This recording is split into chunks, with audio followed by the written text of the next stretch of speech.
Si Danica ang tipo na taong hindi mahilig sa material na bagay. Ang tanging pinapangarap niya lamang ay isang simpleng buhay, kasama ang asawa niyang si Brandon. Nakilala ni Brandon si Danica bilang isang babaeng simple at inakala ng lalaki na anak mayaman ang dalaga. Kaya niligawan niya ito para sa pera. Naniwala naman si Danica dahil sa ipinapakita nitong pag-aalaga sa kanya. Hanggang sa unti-unting nagbago ang asawa, umabot sa puntong kung minsan ay napagbubuhatan na siya ng kamay. Ngunit kahit na ganoon, hindi pa rin magawang iwan ni Danica dahil kumakapit pa rin siya sa kaniyang paniniwalang magbabago pa si Brandon. Mine nyo na po to! 100 pesos na lang po to! T-shirt black, mine! Iyan lang po isulat nyo sa comment section kung sino mauna sa kanya na. Maganda po ang tela nito at bagay na bagay sa madali mong mundo kapag wala siya. Banat pa ni Danica sa kanyang live selling. Hawak-hawak ang itim na t-shirt para makita sa kamera ang ibinibenta nito. Nanlaki ang mga mata ng babae nang makita ang mabilis na pag-mine ng isang account na palaging present sa bawat live niya. Wow, Mr. or Miss Potato, thank you po sa pag-mine. Syempre alam ko na yung address mo dahil ikaw talagang #1 suki ko. Halos ubusin mo lahat ng mga binibenta ko rito. Swerte ko talaga sa'yo. Pero syempre, swerte ka rin sa akin dahil may mala artista kayong nakikita palagi sa camera. Pambobola pa ni Danica sa suki nito sa live selling. Hindi niya man kilala ang identity sa likod ng account na nagngangalang Potato. Ngunit nagpapasalamat pa rin siya rito dahil bawat live niya ay parang ubusin na nito ang mga ibinibenta niya. O siya, bukas naman ulit Ubus na mga paninda ko. Hintay na lang kayo para sa another live selling ko. Bye na mga suki, ingat palagi. Huwag sana kayong mangulila sa ganda ko. Kapag mangulila kayo, stock nyo lang ang account ko. Order na rin kayo ng damit na sinusuot ko. Ako ang model nun. Pero tandaan, kapag may nakalagay na sold, ibig sabihin may nakauna na sa inyo.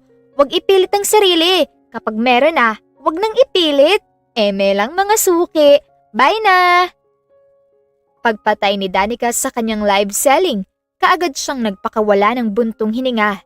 Inayos niya ang mga kagamitan na ginamit niya sa live selling, maging ang mga background nito sa loob ng maliit na kwarto kung saan siya gumagawa ng live. Pagkatapos, nagsimula na siyang magluto ng hapunan para sa kaniyang asawa.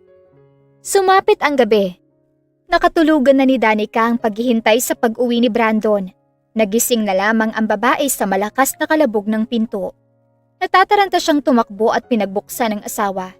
Pagbukas, isang malakas sa sampal ang bumungad sa kanya. Napahawak si Danica sa kaniyang pisngi na ngayon ay nimumula na. Anong problema mo? Ako pa talagang tinatanong mo alangan naman ikaw ang tatanong niyan. Ikaw ang nanampal Huwag mo nga akong idaan sa patawa-tawa mo na sagot sa akin. Dahil hindi yun uubra. Hindi yun pagpapatawa dahil totoo naman ang sinabi ko. Gustong ba talagang malaman kung ano ang problema? Ano nga? Kaya ka hindi nire-respeto ng mga lalaki dahil sa mga pinagpo-post mo sa FB. Anong pinagsasabi mo? Sumusuot ka ng mga damit. Lantad na lantad ang katawan mo roon. Hindi naman malaswa tignan At saka anong pinagsasabi mong binabastos ako dahil doon? Wala namang bumabastos sa akin Makitid lang ang utak na gumawa nun dahil ginagawa ko yun para i-flex yung mga binibenta ko, Brandon. Bakit hindi mo sa iba pinasuot yun at gawing model? Bakit? Kapag ba ikaw ay susuot ka ng dress? Pinagloloko mo ba ako? Ba't hindi sa Alexa yung gawin mong model? Ang tinutukoy ni Brandon ay ang matalik na kaibigan ni Danica. Nangunot naman ang noo ng babae nang may mapansin. Ba't ba tuwing mag-aaway tayong dalawa palagi mong binabanggit ang pangalan ni Alexa? Ano namang mali ron? Walang mali. Ang pakiramdam ko lang sigurong mali. Ano na naman ba yung nasa isip mo? Na may relasyon kaming dalawa ni Alexa? Pinagdududahan mo ko, Danica. Pati kaibigan mo, pinagdududahan mo rin. Kaya nga sinabi kong mali, di ba? Tigilan mo rin kasi ang kakabanggit sa pangalan niya. Teka, ba't parang naging baliktad? Ako dapat ang magalit sa'yo. Bukas, ayoko na magpo-post ko ulit ng mukha mo o katawan mo sa FB Hindi naman mukha at katawan lang yun. May damit ako ron. Basta, ayoko ng ganoon. Pwede naman palang pag-usapan Bakit pa kailangan sampalin ako? Kung hindi ka kasi patitikman, hindi ka madadala. O siya, matutulog na ako. Umayos ka, Danica. Baka hindi kita matansya at makatikim ka ulit sa akin. Teka, saan ka pupunta? Hindi ka ba kakain? Nawala na ako ng gana. Itapon mo na lang yan o hindi kaya ipakain sa aso.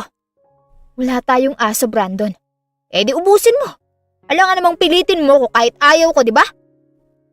Hindi na nakapagsalita pa si Danica nang bigla na siyang tinalikuran ng kaniyang asawa. Hindi alam ng babae kung paano siya nakatulog ng may bigat sa kaniyang dibdib at nagising na may pilit na ngiti sa labi habang ginagawa ang kaniyang trabaho. Oh, jacket! Pwedeng suotin kapag taglamig, lalo na kapag sa taong unti-unti nang nanlalamig sa inyo. Ilagay niyo na lang sa comment section. Taglamig, mine. Para sa mga heart, bro. Hindi na natapos ang sasabihin ni Danica nang mabasa sa comment section ang pag-mine ng kaniyang suki sa jacket. Napangiti ang babae ng malapad sa account na nagngangalang Potato. Ang bilis naman itong ni Mr. o Mrs. Potato. Kaunti na lang talaga iisipin kong crush mo ako. Lalaki ka ba o babae? Tanong ni Danica. Mabilis namang nag-reply sa comment section ng kanyang suki sa online. Lalaki, single. Pagbasa pa ni Danica sa comment nito, mapanuksong napatitig ang babae sa kamera. Kulang na lang ay masundot niya ang tagiliran ng taong nagsulat noon. Pas po, may asawa na ako. Kasal na po ako. Baka magselos pa asawa ko. Wika pa ni Danica. Nawala lamang ang ngiti sa labi ng babae nang matapos ang kanyang live selling. Kagaya ng dati, pagkatapos ng trabaho ay gawaing bahay naman ang kanyang inatupag. Ngunit naistorbo siya sa kanyang paglilinis dahil sa pagkatok ng pinto. Napatigil siya sa pagkukuskus ng kaldero at dumiretso sa pinto. Pagbukas, isang tili ang bumungad sa kanya. Beshi! Alexa, oh, naparito ka. Siyempre, namiss kita. Pasensya na. Medyo abala ako ngayon. Naglilinis kasi ako ng bahay. Pasok ka rito. Ano ba yan? Mukha kang losyang at ang dungis-dungis mo na. Bagay kayo ni Billy na delivery driver. Pogi, pero marimitignan. Billy? Yan. Hindi ka kasi lumalabas kaya wala ka masyadong kakilala. Si Billy, yung kababata ko na kinikwento ko sa'yo. Hindi na nakasagot pa si Danica nang biglang may bumusina sa labas ng bahay. Lumabas naman ang dalawang babae para tignan kung sino yon. Nandito na pala kayo. Sandali lang kukunin ko lang yung mga ipapadeliver ko sa inyo. Nalista ko na yung mga address nila kaya hindi ka na mahihirapan pa. Wika ni Danica sa delivery driver na palaging nagde-deliver sa mga order ng umorder sa kanya sa live selling niya. Billy? Alexa. Pucha, ikaw pala yan. Magkakilala na pala kayo ni Danica eh. Pala ko pa sanang ipakilala siya sa'yo. Siya ba yung si Billy? Singit ni Danica. Masaya namang napatango si Alexa. Oo, kababata ako. Ay, pasensya ka na. Wala tayong masyadong interaksyon na dalawa dahil sa tuwing pupunta ka rito, trabaho lang ang inaatupag nating dalawa. Okay lang, hindi mo naman kasi ako kilala eh. Naku, Billy! Tanggalin mo nga muna yung helmet mo. Hindi kita ni Danica yung mukha mo. Reklamo ni Alexa. Napansin din ni Danica na ni kahit minsan ay hindi niya nakitang nagtanggal ng helmet ang lalaki. Kaya nang tanggalin ni Billy ang helmet, hindi maiwasang tumagal ang titig ni Danica sa mukha ng lalaki. Hindi maipagkakaila na may angking kagwapuhan ito kahit saang anggulo. Pakiramdam ng babae parang hirap na hirap siyang alisin ang titig sa itsura ni Billy. Danica, baka matunaw yan. Doon lamang natauhan si Danica sa kaniyang ginawa. Hindi niya namalayang natulala na pala siya habang nakatingin kay Billy. Alam kong gwapo tong kababata ko, kaya naiintindihan kita kapag ganyan ka makatitig. Pero wag mong kalimutan, may asawa ka na. Paalala pa ni Alexa sa kaibigan. Natawa na lamang si Danica. Muntik niya na ngang makalimutan na may asawa na pala siya. Pakiramdam niya kasi kanina ay para siyang teenager na bigla na lamang bumilis ang tibok ng puso nang makakita ng gwapo. Magkaibigan pala kayo. Teka, siya ba yung babaeng kinukwento mo na crush mo? Itong si Danica, crush mo? Imbes sa sagutin ni Billy ang panunukso ni Alexa ay namula na lamang ang pisngi nito. May asawa na yung tao, Alexa. Kasal nga na, agaw. Asawa pa kaya? Nako, Alexa, Huwag ka nga magbiro ng ganyan. Baka marinig ka ng asawa ko. Bakit? Sinasaktan ka ba niya? Bakas ang pag-aalala sa boses ni Alexa. Napaiwas si Danica ng tingin. Nadako ang tingin ni Billy sa pisngi ng babae na namumula. Hindi lang kami nagkaintindihan na dalawa. May kasalanan ka ba? Siguro may ginawa kang mali kaya kanya nagaganyan. Alexa, may nagawa man siyang tama o mali. Hindi pa rin tama na saktan siya ng asawa niya. Hindi pa nanakit ang sagot sa away mag-asawa. Kung makapagsalita ka naman. Wala ka namang asawa kaya huwag kang makialam dyan. Naku, magtrabaho ka na nga. Halika na, Danica. Marami akong bagong chika sa'yo. Sige. Billy, alis na kami. Salamat ulit ha. Wala nga naman, Danica. Pumasok ang magkaibigan sa loob bago magpaalam si Billy at umalis. Dito ka ba matutulog mamaya? Ihahanda kong bakanting kwarto para sa'yo. Napaka-asikaso mo talaga kapag nandito ako. Sige, dito na lang ako matutulog. Uuwi ba dito si Brandon? Nangunot ang noo ni Danica nang mapansin ang pag-iba sa tono ni Alexa nang banggitin ito ang pangalan ng kaniyang asawa. Ngunit mas pinili niya na lamang na baliwalain ito. Inaakala na nagkakamali lamang siya sa kanyang narinig.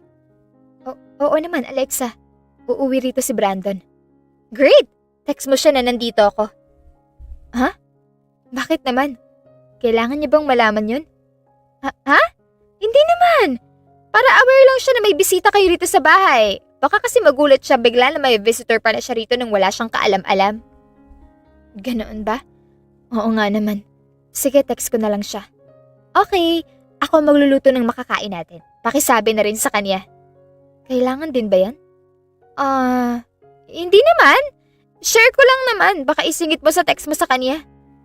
Hindi na lamang pa umimik si Danica. Kinuha niya ang kaniyang cellphone at nagbigay ng mensahe sa asawa na rito muna sa kanilang bahay ang kaibigan na matutulog. Hindi naman nakapag-reply ang kaniyang asawa. Naintindihan niya rin naman dahil alam niyang abala ito sa kaniyang trabaho.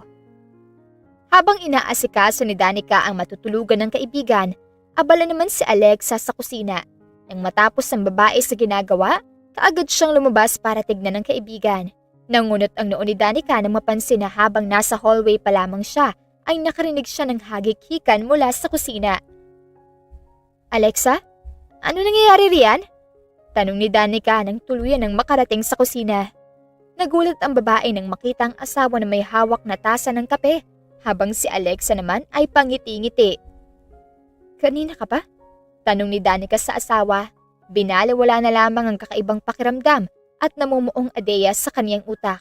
Lalo pa nang mapansin ang biglaang pagbulukot ng dress ni Alexa, maging ng kaniyang asawa.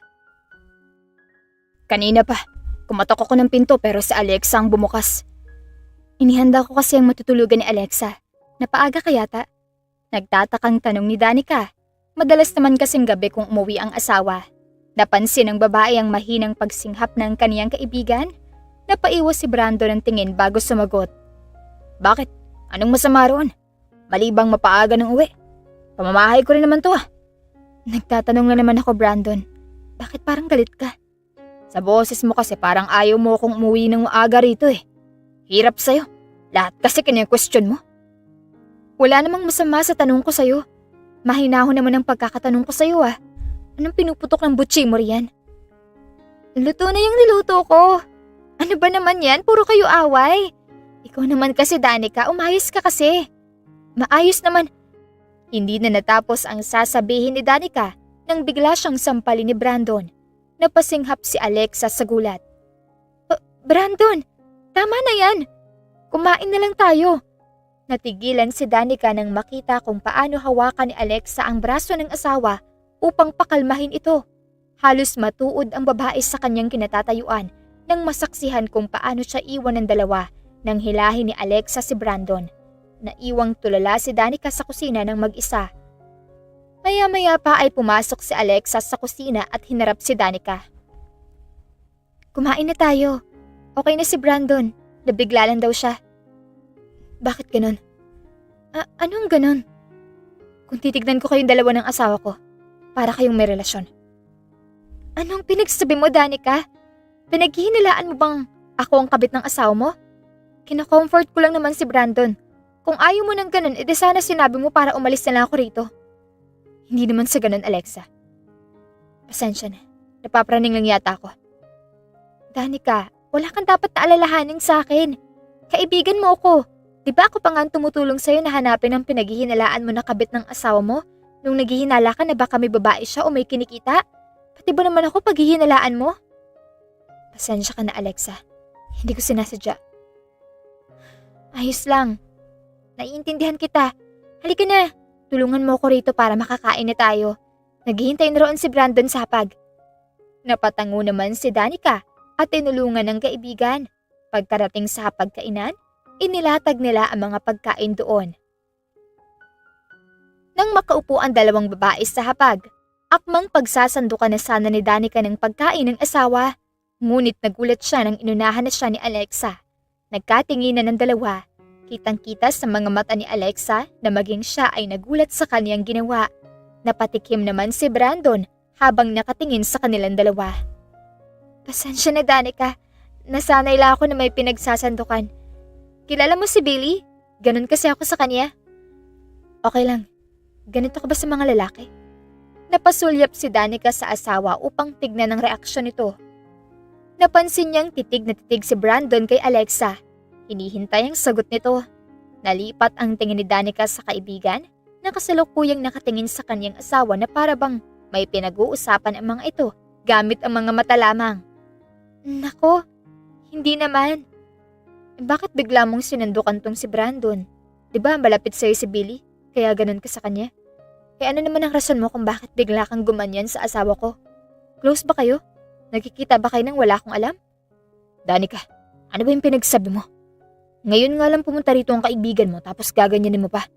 Gusto mo talagang makatikim sa akin, ano? Tama na nga yan. Nasa harap tayo ng hapag. Huwag na tayong mag-away. At saka ikaw naman, Danica. Huwag mo nga akong pagdudahan dyan. Kumain ka na lang. Baka sakaling maalis din yung pagdududa mo. Saway ni Alexa, ngunit hindi nakatakas sa paningin ni Danica ang paglunok ng kaibigan. Hindi alam ni Danica kung paano natapos ang gabing yun na may bumabagabag sa kaniyang isipan. Kinaumagahan, nagising siya na wala sa tabi niya ang kaniyang asawa katulad ng kaniyang nakasanayan.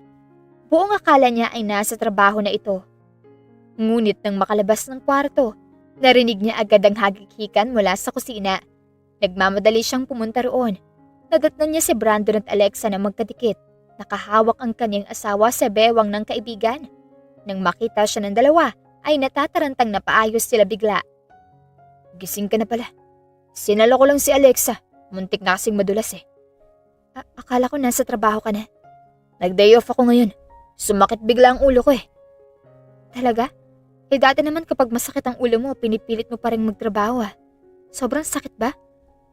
Ano bang klaseng tanong yan, Danica? Hindi naman siguro magde-day off ang asawa mo kung hindi malala, di ba? Nga pala, Alexa, anong oras ka uwi? Sabay na lang tayong umalis dito sa bahay. Pupunta pa akong palengke. Nagtaka si Danica nang hindi sinagot ni Alexa ang tanong niya. Imbes sa sagutin siya ng kaibigan, napatingin lamang ito sa kaniyang asawa. Nangunot ang noo ng babae nang mapansin na parang nangungusap ang mga mata ng dalawa.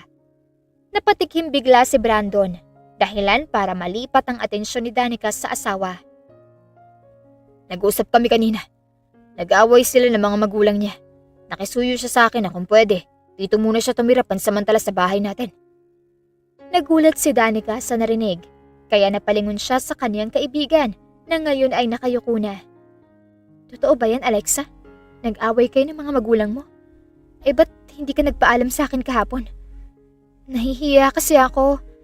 Ngayon lang ako naglakas ang loob na humingi ng tulong sa'yo. At sa asawa ko pa naisip mong magsumbong. Mas close pa kayong dalawa kaysa sa atin? Teka, ba't parang pinapagalitan mo ako? Hindi ako nandito para magpasermon sa'yo. Nandito ako para humingi ng tulong. O sige, kung labag sa loob mo na tulungan ako, aalis na lang ako. Akala ko pa naman magkaibigan tayong dalawa. Danica, bakit ganyan ka sa kaibigan mo? Umayos ka nga. Kailangan niya ng tulong natin. Okay lang, Brandon. Sanay na talaga ako sa kaibigan ko. Medyo matigas kasi puso niyan minsan. Hindi man lang marunong tumulong sa nangangailangan. Pangungonsensya pa ni Alexa. Napapikit naman ng mariin si Danica sa narinig. Hindi naman sa ganon. Pasensya na kayo. Medyo nagulat lang kasi ako. Sige Alexa, dito ka muna pansamantala. Walang kaso sa amin yun ni Brandon. Great! Don't worry, hindi ako magiging pabigat dito sa bahay. Tutulong ako rito. Gagawin kong lahat para paligayahin kayo. Napansin ni Danica ang bahagyang pagsulyap ng kaibigan niya sa kaniyang asawa at pag-iba ng tono nito sa huling linya. Nandilim ang paningin ng babae, ngunit pinanatili niya ang magpanggap na wala siyang napapansin na kakaiba. Matapos ang pag-uusap na yon, nagkulong si Danica sa loob ng kwarto at hindi lumabas. Wala siyang ganang magtrabaho para mag-live selling. Masyadong binabagabag ng utak niya ang pagtira ni Alexa sa kanilang bahay. Natauhan si Danica mula sa malalim na pag-iisip nang biglang may kumatok sa kanyang kwarto. Kaagad niyang binuksan ang pinto. Bumungad sa kanya ang kaniyang kaibigan na malaki ang ngiti sa labi. Kanina ka pa hinihintay ng delivery rider mo roon sa labas. Nagtatanong kung magpapadeliver ka raw. Hindi naman ako nagpabook ng deliver ah. Aba, ewan. Kausapin mo na lang sa labas. Si Billy ba yun?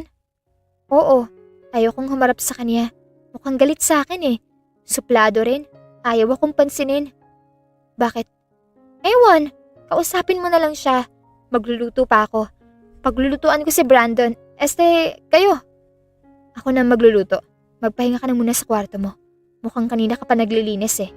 At saka, mukhang pawis na pawis ka. Sasagot na sana si Alexa, ngunit nakuha ni Brandon ang atensyon ni Danica nang bigla itong lumabas sa kwarto kung saan natutulog ang kaniyang matalik na kaibigan. Tinignan ko lang ang cabinet dito kung may naiwan pa ako na damit. Chinek ko, wala naman pala. Akala ko kasi meron. Hindi ka naman naglalagay ng damit mo riyan eh. Akala ko nga lang, di ba? At saka malay ko ba na baka sa tuwing tutupi ka ng gamit natin, baka rito mo nilalagay. Danica, tawag ka na rin ni Billy sa labas. Hindi na lamang pa nagsalita si Danica at dumiretso na sa labas. Paglabas, bumungad sa kanya si Billy na nahilig ang katawan sa likod at hinihintay ang paglabas niya. Nang makita siya ng lalaki, kaagad itong nag-ayos ng tayo. Billy, anong ginagawa mo rito? Problema ba sa delivery? Wala naman. Na-deliver ko na ang mga yon. Ganun ba? Bakit ka nandito? Gusto ko lang sana ibigay sa'yo to. Inabot ni Billy ang isang paper bag kay Danica. Nag-aalinlangan man ay tinanggap iyon ng babae. Ano to? Ointment. Para yan sa baka sa pisngi mo. May namumulan na naman. Sinasaktan ka ba ng asawa mo? Wala lang to. Away mag-asawa lang. Salamat pala rito, Billy ah. Walang anuman. Kung kailangan mo ng tulong ko, tawagan mo lang ako. Nakasave yung number ko sa Rian, di ba? Oo naman.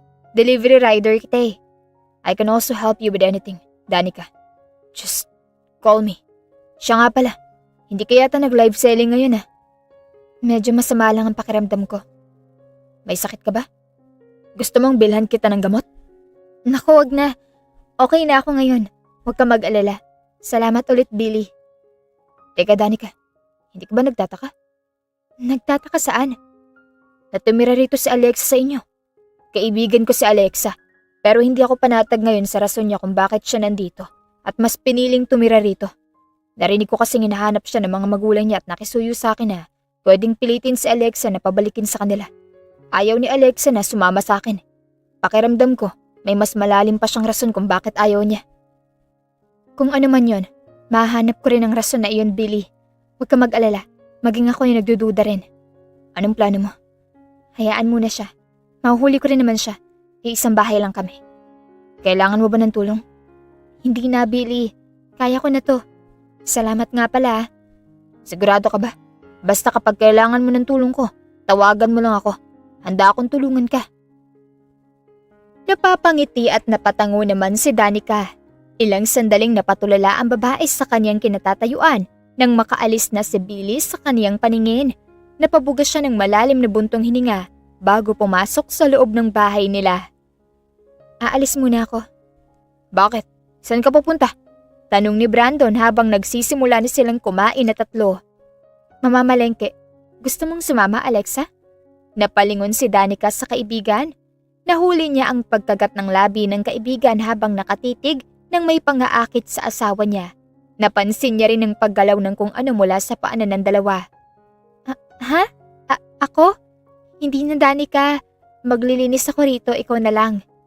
Pakilinis na rin ang kwarto ko. Sige, walang problema sa akin yon. Pilit na napangiti si Danica sa kaibigan. Maya-maya pa ay sinadya niyang ihulog ang kutsara sa sahig. Kaagad siyang yumuko para kunin ito at para na rin silipin ang ginagawa ng asawa at kaibigan niya. Pagyuko, huling-huli niya ang paa ni Alexa na ipinapalandas sa paa ni Brandon.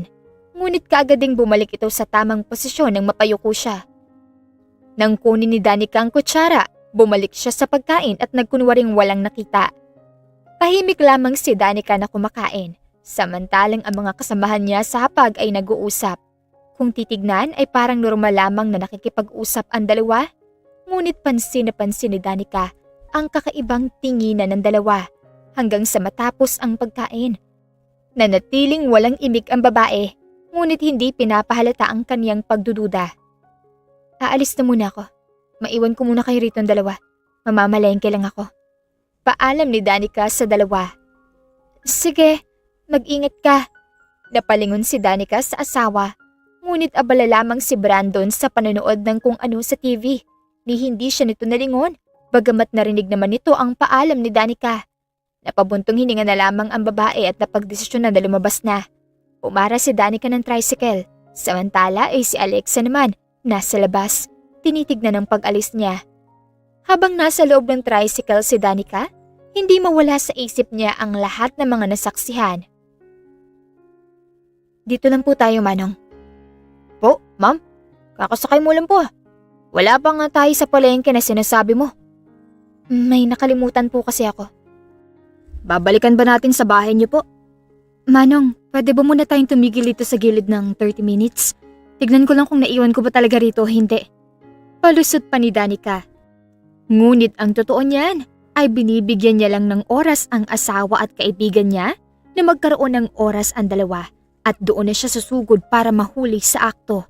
Dahil matalino rin ng babae, kinuha niya ang kanyang cellphone kung saan may nakakonek sa kanya ang CCTV na nilagay niya sa kwarto nila ng kaniyang asawa. Pinanood niya yun. Maya-maya pa ay nakita niya sa screen ang pagpasok ng kaniyang asawa kasama si Alexa. Kasalukuyang naghahalikan ng dalawa. Nanginginig ang kamay ni Danica habang pinapanood ang kalaswaan ng dalawa. Hanggang sa umabot na sa puntong hubot-hubad na sila. Ma'am, ano na? Aalis na ba tayo? Kanina pa tayo rito ah. Babalik po tayo sa bahay namin, Manong. Garalgal na boses ni Danica. Kaagad namang sumunod sa kaniyang tricycle driver. Nang tumigil ang tricycle sa harap ng bahay nila, mabilis na binayaran ni Danica ang driver. Dahan-dahan ang mga galaw niya sa pagpasok sa bahay nilang dalawa. Tumigil si Danica sa harap ng pinto ng kwarto nila. Brandon! Anong nangyari? Bakit ayaw matanggal? Shit! Narinig niyang boses ni Alexa na natataranta. Hindi ko rin alam. Sumikip bigla. Shit, Brandon! Pull it out! Baka mahuli tayo ni Danica kapag matagalan pa tayo rito. Inilabas ni Danica ang kanyang cellphone. Kaagad siyang nag-live sa social media kahit wala siyang live selling ngayon. Itunoon niya ang camera niya sa harap ng kwarto bago niya tuluyang buksan yon. What the heck, Brandon? It's locked! Anong gagawin natin? Anong gagawin niyo? Eto, harapin yung kahiyan yung dalawa! Sigaw ni Danica habang tinututok sa hubad nilang katawan ng kamera. Napansin niya na hindi mabunot ng asawa ang kanyang armas sa kaibigan dahil nalak ito. Nataranta si Brandon. Sinubukan niyang abutin ang kumot at tinakip yun sa kanilang dalawa ni Alexa. Kasalukuyan siyang nakapatong sa babae, ngunit hindi yun hinayaan ni Danica. Hinila niya ang kumot at inilayo sa dalawa. Danica, stop that! Itigil mo yung video. Magpapaliwanag kami. Hindi pa ba sapat ang mga nakita ko? Ngayon pa kayo nahiya? Magpasalamat kayo sa akin dahil sikat na kayo ngayon. Tignan niyo, ang dami ng viewers ko ah. Pinagmumura pa kayong dalawa. Mga baboy kayo? Mga ma'am, sir, kung sino pong nakakaalam sa bahay namin, pakitawag po ng mga pulis para pumunta rito. Danica, please! Wag naman ganito. Magkaibigan tayo. Please don't do this to me. Wag mo kaming pahiyain, please. Ipakulong mo lang kami. Itigil mo lang ang pag-video sa amin. Oh, bakit? Nahihiya ka ba? Ayaw ba mabunot? Magtiis kayong dalawa. Nagulat si Danica nang biglang may kumatok ng pinto nila. Napangisi siya. Iniwan niya ang kanyang cellphone at pinatong sa mesa. Ngunit nakatutok pa rin sa mga itong kamera. Pakibantay ng dalawa. Baka tumakas pa ng magkadikit. Habili ni Danica sa mga viewers niya sa social media. Dumiretso siya sa pinto para buksan to. Tumambad ang mga pulisya, maging ang isang ambulansya. Nasa kwarto sila. Pakikuha na lang. Wika ni Danica sa mga pulisya. Alam niyang isa sa mga viewers niya ang nagtawag ng pulis at ambulansya. Kaagad namang sumunod ang mga ito sa kanya. Pagkarating ng mga pulis at paramedics sa kwarto, naabutan nilang magkadikit pa rin sina Brando at Alexa. May isa sa mga pulis na napailing, habang ang paramedic ay kaagad lumapit. Sir, ma'am, huwag kayong gagalaw. Maglalagay kami ng pamparelax ng muscle. Ma'am, patayin niyo na po ang live. Pwede kayong makasuhan sa paglabag sa Anti-Photo and Video Voyeurism Act. Suway ng pulis kay Danica nang makita ang kamera niya. Ngunit bago pa man tuluyang mapatay ng babae ang live. Kalat na ito sa social media. Naging viral. May memes, may mga edited video at trending sa Twitter. May caption pa minsan na, huli sa akto dahil hindi nabunot. You're going to regret this, Danica. Kakasuhan kita sa pamamahiya mo sa akin. Magtutuos pa tayong dalawa. Talagang magtutuos pa tayong dalawa. Hindi ako papayag na ganito lang ang magiging karma niyong dalawa. Binubuhat ang dalawa ng paramedic at nilagay sa ambulance stretcher. Sumunod si Danica palabas ng bahay nila. Kaagad namang dinumog ang labas ng mga nakikiusyosong kapitbahay nila. Tulala lamang si Danica habang nakatingin sa mga tao. Hanggang sa nawala sa paningin niya ang ambulansya ay nanatili siyang nakatayo roon. Naku, Danica, kasuhan mo na yung walang hiya mong asawa. Bakit nalak kasi? Nahuli tuloy. Baka sa sobrang excite biglang sumikip at hindi na mabunot. Nagtawanan ng lahat pero ni hindi man lang nagawang makisabay ni Danica. Nangilid ang luha niya. Natauhan lamang ang babae nang biglang may humawak sa bewang niya. Napaangat ang tingin niya kay Billy na ngayon ay may mapupungay na mga matang nakatitig sa kanya. Let's go inside. You need rest, Danica. Malumanay na wika ni Billy. Dahil na rin siguro sa panghihina, nagpatianod si Danica papasok. Iginiya siya ng lalaki paupo sa sofa. Lumuhod si Billy sa kaniyang harapan at pinunasan ng sunod-sunod na pag-agos ng kaniyang luha. We'll make them pay, okay? I won't let anyone hurt you. No, dahil ako mismo gagawa ng paraan para pagbayarin sila sa ginawa nila. I can't wait for their karma. Gusto kong maghirap silang dalawa. I can help, Danica. This is my battle, Billy. Pero salamat pa rin sa pag-alok ng tulong sa akin. Anything for you. Bakit ka nga pala nandito? I saw your live in your social media. Kaagad akong pumunta rito nang makita yun. Why? Are you concerned sa kababata mo? I'm more concerned about you, Danica. You want some water? Alam kong masakit sa'yo mga nadiskubre mo. Mawawala lang ang sakit kapag makita kong napagbayaran na nila ang mga ginawa nila sa akin. Sa ngayon, alam kong kinakailangan mong magpahinga. You need rest, Danica. Magpahinga ka muna. I'll take care of you. Ihatid kita sa kwarto mo. Ayokong matulog sa kwarto kung saan doon sila gumawa ng kababuya nila. Na isang kwarto pa ba kayo? Ayoko ring matulog doon. Doon natutulog si Alexa. Napabuntong hininga si Billy. Si Danica naman ay tulala lamang at hindi makatingin sa lalaki. Okay, you wanna sleep in my house? Don't worry, 2 kwarto nun. May mga tao sa labas. Wala akong mukhang iharap sa labas. Hindi dahil sa nahihiya ako, kung hindi dahil sa iisipin na tinraidor ako ng asawa at matalik ko na kaibigan.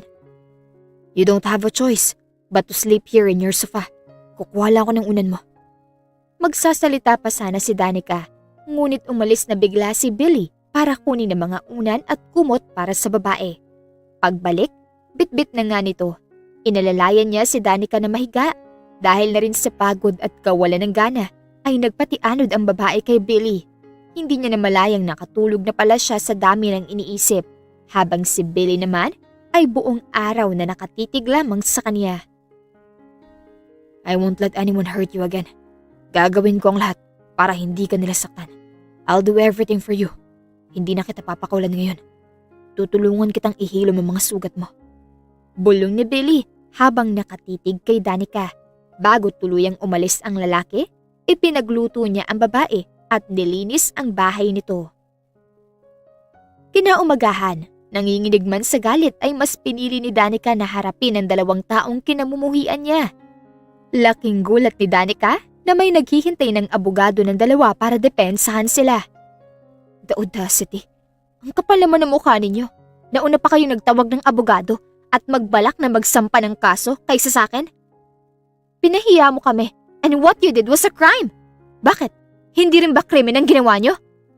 Kung ano man yun, we deserve privacy. We deserve justice. Nasaan ang abogado mo? Huwag mong sabihin wala ka makukuha dahil hindi kaya ng budget mo. Oh, you better step back, Danica. Hindi ka mananalo. Kung ano man yung plano mo na kasuhan kami, huwag mo nang ituloy. Hindi ikaw ang magdedesisyon sa dapat at hindi ko dapat na gawin. Don't underestimate my power. You know nothing. In one step, kayang-kaya ko kayong itapon sa kulungan at ibulok kayo roon. Really? I'm scared. What kind of power do you have? Superpower? Napangisi si Danica. Kinuha niya ang cellphone niya sa kanyang bulsa at tinawagan ng kanyang sekretarya. Magdala ka ng magaling na abogado rito. Don't make me wait. Utos niya sa kanyang sekretarya. Nagtataka namang napatitig si Brandon sa asawa. Ngayon niya lamang nakita ang kakaibang aura ng asawa sa buong buhay niya. Para itong makapangyarihan at hirap pabagsakin. Pinilit niyo ako. Now, I think that this is the time to show the real me. I'm not just an ordinary live seller. Hindi ako isang tipo na simpleng babae na nakilala niyo. I am more than that. What are you trying to say, Danica? Ano na namang kabaliwan yan? I am the legal heiress of De La Vega Corporation. Pagmamay-ari ko ang ilang mga hotel chains at real estate properties sa Luzon at Visayas. Laglag pang ang napatitig ang 2 kay Danica habang nagsasalita. Nagpakumbaba ako para sa'yo, Brandon. Tiniis ko ang ordinaryong buhay para makasama ka. Danica, hindi mo sinabi sa akin na mayaman ka. Hindi ko kailangan. Hindi ko kailangan ipagyabang ang yaman ko. Pero ngayong niloko mo ko, gagamitin kong lahat ng koneksyon ko para makamit ang hustisya. And you think I believe you? Mayaman ka? Oh, nasaan ang abogado na pinagmamalaki mo? Niloloko mo lang kami. I'm here. Nagulat ang lahat sa pagpasok ni Billy. Nanlaki ang mga mata ni Danica sa gulat. I am Billy Cervente, the lawyer of Danica. Ako yung tinawag ng sekretarya mo. Akala ko ba isang delivery rider ka lang? Katulad mo, marami rin akong sikretong tinatago. What the heck? Anong palabas to? I know that you two are just trying to fool us. Billy, kilala kita dahil kababata kita. Kahit anong suot mo na formal na damit, alam kong niloloko mo lang ako. You don't know me well, Alexa. Magkababata nga tayo, pero hindi naman tayo magkasama araw-araw. Kaya wala kang alam sa takbo ng buhay ko. Remember noong nawala ako nung 10 taong gulang pa lang ako? Doon ako nag-aral sa ibang bansa hanggang sa kumuha ko ng abogasya sa Amerika. At bumalik ako rito sa Pilipinas at nagpanggap na delivery sa ibang dahilan. At hindi mo na kailangan malaman pa yan. Anong ebidensya niyong 2 na hindi niyo kami niloloko? Kayo pa talagang may gana na magsabi sa amin na niloloko namin kayo? Nice question, sir. Mabutit natanong mo yan. Ito ang patunay. Nakalagay na sa mga dokumento na yan ang tungkol sa pagkakakilanlan namin. Nilagay ni Billy sa lamesa ang brown envelope sa harap ng 2. Mabilis naman iyong kinuha ni Alexa at nagmamadaling binuksan ang brown envelope. Nang mabasa ang nasa loob, napasinghap siya sa gulat nang mapagtanto na tama lahat ng mga sinabi ni na Billy at Danica. Hiningi ko sa sekretary mo ang dokumento about sa pagkakakilanlan mo. Wika ni Billy nang tignan siya ni Danica. Bakas ang gulat sa mukha nito. Akala niya, siya lang ang magpapagulat kay Alexa at sa asawa niya. Hindi niya inaasahan na maging siya ay magugulat sa pagsulpot ni Billy. Salamat. Don't worry, Danica. I'll explain this to you later. Napatango na lapang si Danica at hindi na nagsalita pa. Mrs. Danica, regardless of the circumstances, kumuha po kayo ng video at ipinakalat sa publiko. Under RA 9995, maaaring magsampa ng kaso laban sa inyo ang aking mga kliyente. Singit ng abogado ni na Brandon at Alexa na kanina pa nakikinig sa pag-uusap nilang dalawa. You're right, attorney. Pwede siyang kasuhan. Kung hindi lang ito bahagi ng ebidensya sa kasong adultery na isasampa namin. At isa pa, may court-sanctioned preservation order na kami for that video. Legal na ang paghawak niyan bilang ebidensya. Court-sanctioned? Anong ibig mong sabihin? Naglabas ng dokumento mula sa suit packet at iniabot ito sa kanila. Patunay na mayroong permiso ang video na kuha ni Danica. Nag-file na kami ng kaso bago pa ito. At bilang isang abogadong may lisensya sa Amerika at kasalukuyang affiliate ng isang law firm dito sa Pilipinas, siguradong hindi ito matitinag unless gusto mong i-cross-examine ang legalidad ko. Anong ibig niyang sabihin, attorney? Pinahintulutan o inaprobahan ng hukuman, Brandon. Ibig sabihin, legal na nakuha o ginamit ang ebidensyang yon. Kung may court-sanctioned preservation order sila, mahirap nang igiit na ito ay isang kaso ng anti-photo and video voyeurism. Ibig sabihin, hindi kami pwedeng mag-file ng case para sa kanila. Yes, pero may malaking posibilidad na ma-dismiss ito o hindi ito umusad kung mapapatunay ni Danica na ginawa niya ito bilang bahagi ng ebidensya sa isang kasong kriminal, gaya ng adultery. Ilalaban namin to. Kung gusto niyo ng legal battle, game kami. But just so you know, ang unang tatamaan, kayong dalawa. Naka-file ng adultery case sa piskalya. Naipresenta na ang video as evidence at inaprobahan ng huwes ang preservation nito para sa trial. Danica, pag-usapan natin to ng maayos. Adultery? Ako na lang, wag na si Alexa. Yes, adultery para sa inyong dalawa. At kung sa tingin niyong makakaganti kayo, go ahead. Kasuhan niyo ako ng anti-photo and video voyeurism. Pero bago kayo magsampa ng kaso, isipin niyo muna kung kaya niyong harapin ang abogadong katabi ko at ang pangalan kong hindi lang sikat sa live selling, kundi ang totoong pagkatao ko. Huwag niyo akong hamunin sa dalawa. Hinding-hindi niyo magugustuhan ang kahihinatnan niyo kapag mas lalong maubos ang pasensya ko sa inyo. Walang asawa-asawa o kaibigan-kaibigan dahil simula nung niloko niyo ako, pinutol ka ng koneksyon ko sa inyo. Pero bago yun, sisiguraduhin kong gagapang muna kayo sa akin. I will never forgive cheaters. Taas noong tinalikuran ni Danica ang dalawa. Matapos ang mga sinabi at pananakot niya sa dalawa, nabalitaan niya na lang na inatras ni na Alexa at Brandon ang kaso para sa kaniya. Ngunit hindi iyon ang naging dahilan para itigil ni Danica ang kaso para sa dalawa. Kahit anong paghingi ng tawad ng dalawa, pinakulong pa rin ng babae ang kaniyang asawa at kaibigan. Anong plano mo sa bahay ninyo? Tanong ni Billy kay Danica habang nakatingin ng dalawa sa simpleng bahay. Napabuntong hininga ang babae. Tinanggal niya ang suot na sunglasses para mas lalong maaninag ang bahay. Kukunin ko lang ang mga gamit ko rito. Ipapatira ko to sa mga taong walang matitirhan. Ipapaayos ko ng kaunti para komportable sila. Bibilhin ko na rin ang lupa at ibibigay sa kanila para naman makatulong ako sa ibang tao. Hindi na ako babalik sa lugar na to. Nagpapaalala lang to sa akin ng mga bagay na hindi ko gustong alalahanin. Ikaw, saan ka titira? Magkokondo na lang siguro ako. Mag-isa rin lang naman ako. Magsisimula ulit ako. Buburahin ko na yung mga social media account ko noong nagpanggap akong simpleng tao lamang dahil sa maling tao. Ngayon, ipapakita ko na ang totoong ako. Kung ano ang kaya kong gawin para wala nang magpapaikot sa akin. Para iwasan ang mga hindi magandang nangyari sa akin. Mabuti naman at pinakita mo ng totoong ikaw. Ang tagal ko rin tinago ang pagkatao mo. Paano mo alam? Matagal mo na akong kilala? At teka, hindi mo pa pala na ipapaliwanag sa akin na paanong isang abogado ka. Bakit ka nagpapanggap na delivery rider kung abogado ka pala? You really wanna know? Yes. Katulad mo, gusto ko rin ng simpleng buhay. Gusto kong maranasan at tratuhin ng patas. Alam mo kasi minsan na Kapag alam nilang may kapangyarihan ka, karamihan, rerespetuhin ka.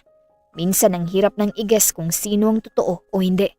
Pero kapag alam nilang mababa ka, doon lumalabas ang totoong ugali nila. Noong nagsimula akong magtrabaho bilang delivery rider, doon ko naranasan na masigawan. Nakaharap ng mabait at maldita. Kapag simple ka, kapag nasa mababa ka, doon mo malalaman kung sino ang totoo sa'yo at handang tulungan ka. Alam mo ba kung kanino ko naramdaman yun? Kay Alexa?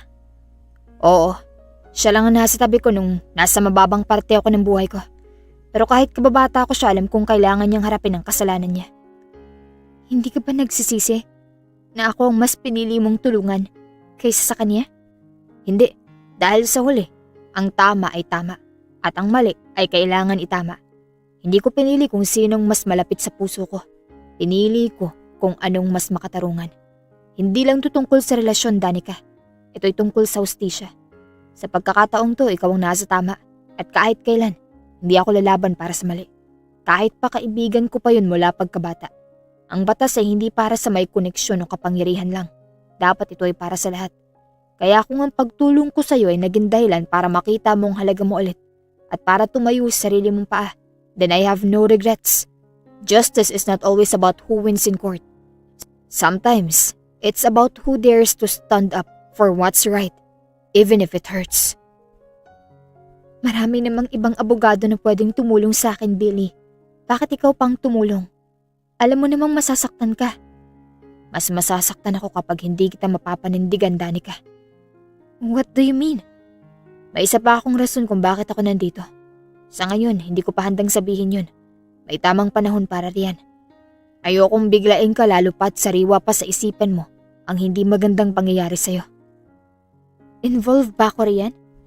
Hindi lang involved, Danica. I don't get it, Billy. Hindi mo kailangan intindihin. Darating ang araw na malalaman mo rin ang lahat. I guess this is the time to say goodbye and thank you, Billy. Baka ito ng huling araw ng pagkikita natin dalawa. Salamat sa tulong mo sa akin. Hindi ko makakalimutan to. Hindi mo kailangan magpasalamat.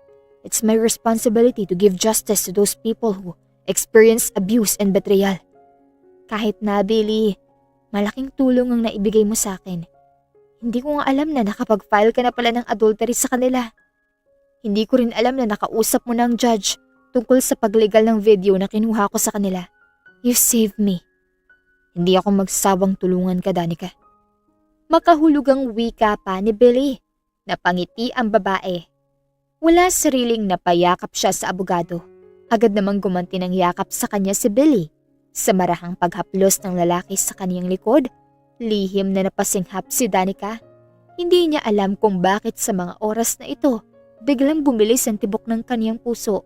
Mabilis siyang kumala sa pagkakayakap sa lalaki sa ibang pakiramdam nito. Saan ka na nito? Nakakuha na ako ng kondo. Ipapakuha ko na sa mga tauhan ko ang mga gamit. Alis na ako, Billy. Mauna ka magmaneho. Susunod ako sa likuran mo. Wag na, Billy. I'm okay with this. I want to make sure that you came home safe. Sige. Wika ni Danica.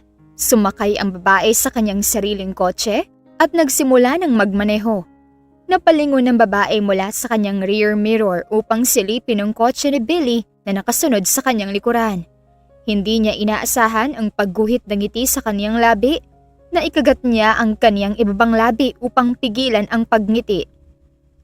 Salamat, dito na ako. Wika ni Danica nang itigil ang sasakyan sa harap ng kondo na kinuha niya.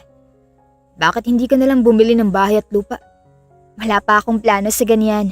Aalis ako sa ibang bansa sa susunod kapag natapos ang mga gagawin ko rito. Aalis? Saan ka pupunta? I don't know. Somewhere. Sa ibang bansa. Hindi ko alam. Ano pa bang kakailanganin mong gawin dito?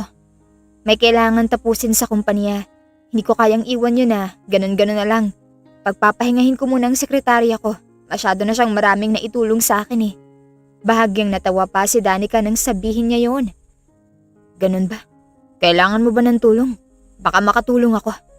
Hindi na kailangan. Kaya ko na to, Billy. Marami ka nang naitulong sa akin. It's okay. Marami akong oras. Pwede akong makatulong sa'yo. Wag, Billy. Problema ko to kaya haharapin ko. Call me if you need help. I will. Salamat ulit, Billy. Pumasok ka na. Kapag nakapasok ka na, saka ako aalis. Okay. Wika ni Danica. Parang may kung anong bumara sa lalamunan niya. Habang naglalakad palayo kay Billy, alam niyang ito na yata ang huling pagkikita nilang dalawa ng lalaki dahil tapos na rin ito sa kaniyang trabaho. Umabot ng 2 linggo. Unti-unti nang nawawala ng pag-asa si Danica na magtagpo muli ang landas nilang dalawa ni Billy. Lalo pat wala siyang ideya kung saan ito nakatira.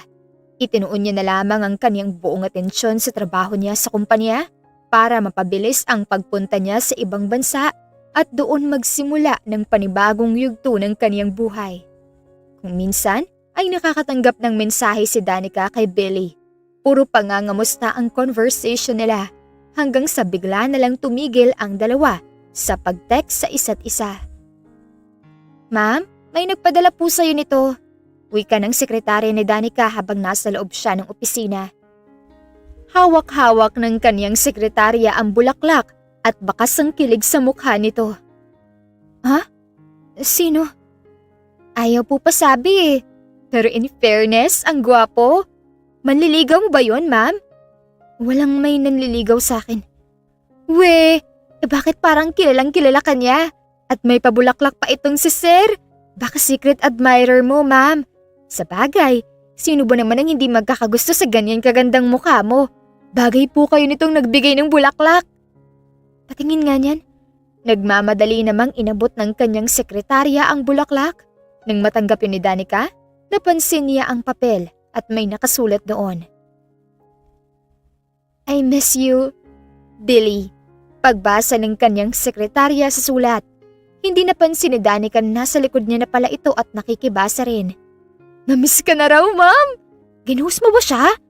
Imbes sasagutin ni Danica ang tanong ng kanyang sekretarya, napailing lamang siya at napangiti.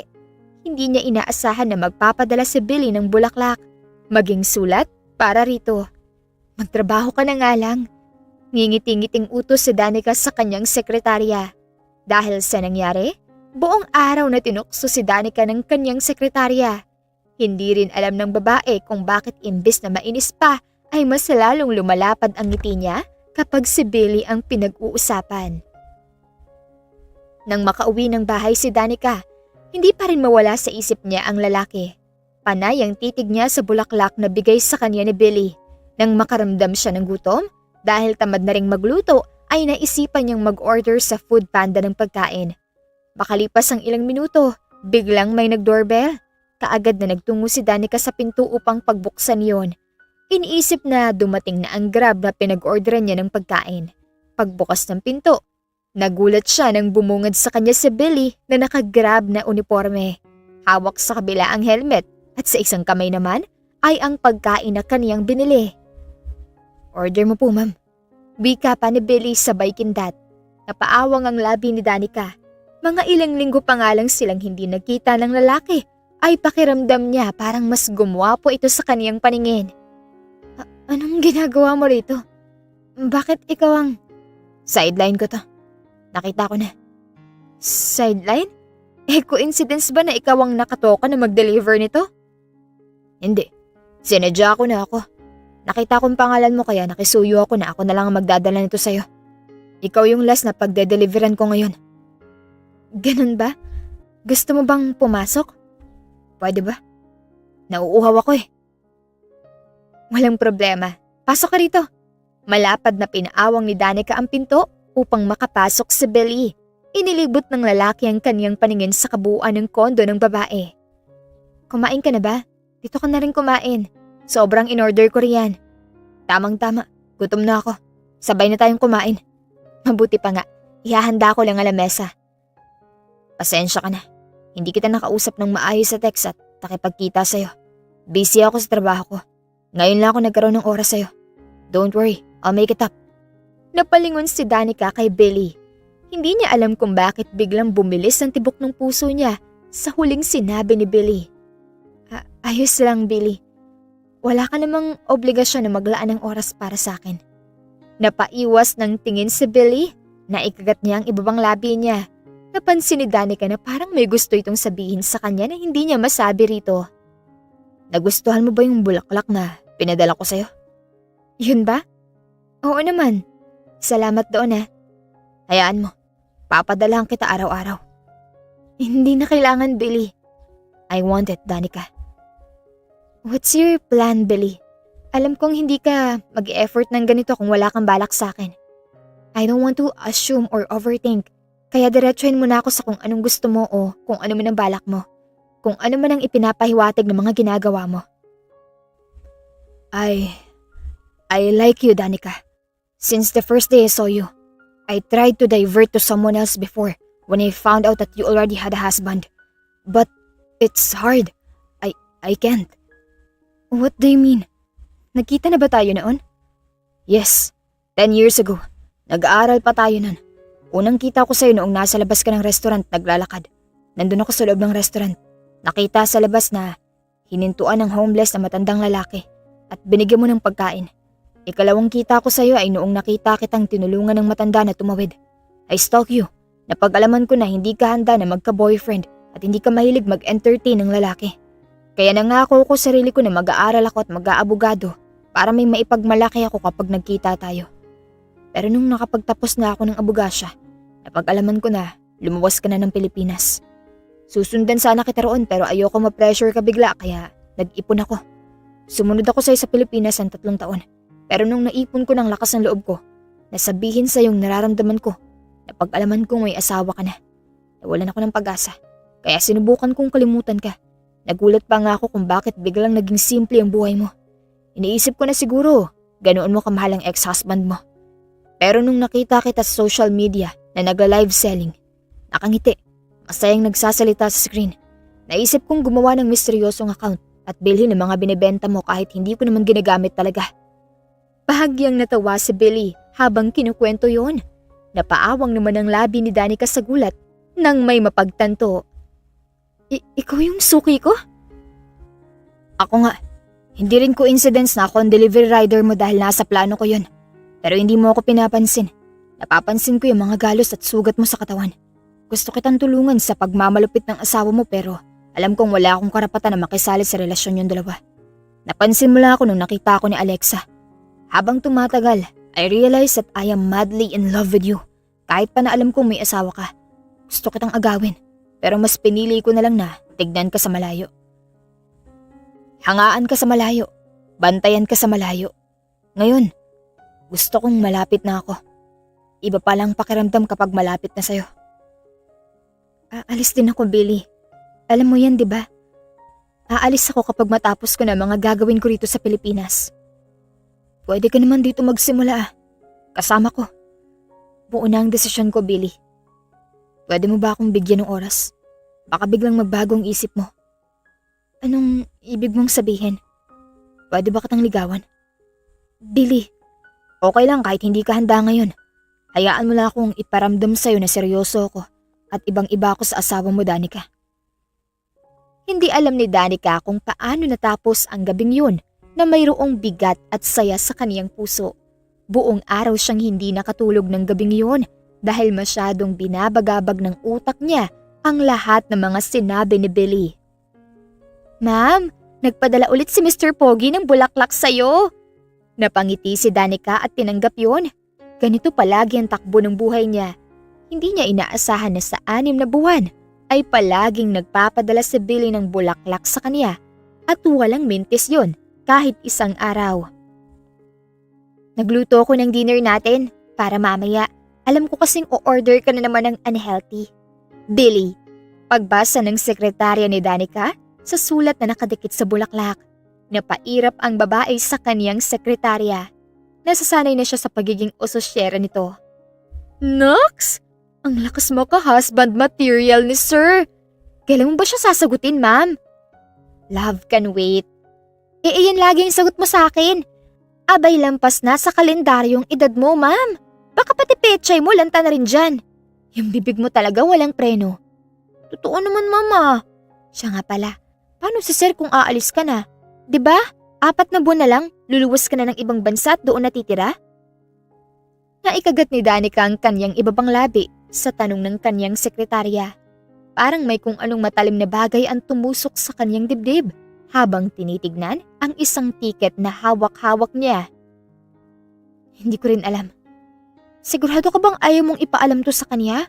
O kahit ipasabi na lang kung saan ka pupunta? Hindi na kailangan. Baka kalimutan niya rin ako. Wika ni Danica. Nakauwi ang babae ng kanyang kondo na ganoon ang iniisip niya. Wala siyang lakas na sabihin kay Billy ang pag-alis niya. Ayaw niyang malaman pa ito ng lalaki. Nakauwi ka na. Kumusta ang trabaho? Nakaluto na ako ng dinner natin. Tamang-tama, mainit pa mga to dahil kakatapos ko lang magluto. Hinila ni Billy si Danica at hinalikan ito sa noo. Imbes na makaramdam ng tuwa ang babae, mas lalong nanikip ang dibdib niya. Nasanay na si Danica na sa pag-uwi niya nakatambay si Billy sa kondo niya. Dahil may susi rin ito rito, binigay niya kasi sa lalaking kanyang extra na susi. Okay lang, medyo nakakapagod. Anong ulam? Imbes sa sagutin ni Billy ang kanyang tanong, napatitig lamang ito sa kanya na para bang binabasa ang takbo ng utak niya. Napaiwas si Danica ng tingin. May problema ba? Is there something bothering you? Wala naman. I know you, Danica. Every inch of you alam na alam ko. Alam na alam ko kung masaya ka. Alam na alam ko kung malungkot ka. Alam na alam ko kung may bumabagabag sa isip mo. You can't lie to me. You're not good in lying. Kung ang iba mapapaniwala mo sa kasinungalingan mo, ibahin mo ko. Hindi ako sila. Wala nga talaga, Billy. Tungkol ba to sa pag-alis mo nang hindi mo sinasabi sa akin? Ha? Anong ibig mong sabihin? Sinabi na sa akin ng sekretarya mo ang lahat. Napapikit ng mariin si Danica. Sa isip-isip niya ay sinasabunutan niya na ang kanyang sekretarya dahil sa kadaldala nito. Kahit kailan talaga, hindi talaga mapagkakatiwalaan ang bruhita na yun. Inis na anas ni Danica. Natawa naman si Billy sa reaksyon niya. Hinila niya ang babae palapit sa kanya at niyakap ito ng mahigpit. Parang may kung anong lumalaro sa tiyan ni Danica nang maramdaman ng marahang haplos na bilis sa kanyang buhok na puno ng pag-iingat na para bang isa siyang babasaging baso. Napapikit siya bigla nang maramdaman ng panibagong kiliti sa kanyang sikmura nang halikan ng lalaki ang kanyang noo. Ang tagal kitang hinintay at hindi itong magiging rason para kalimutan kita. Hindi rin ito magiging rason ng paglayo at paghintay ko sa'yo. Anong ibig mong sabihin? Lumayo si Billy kay Danica at may kinuha sa bulsa nito.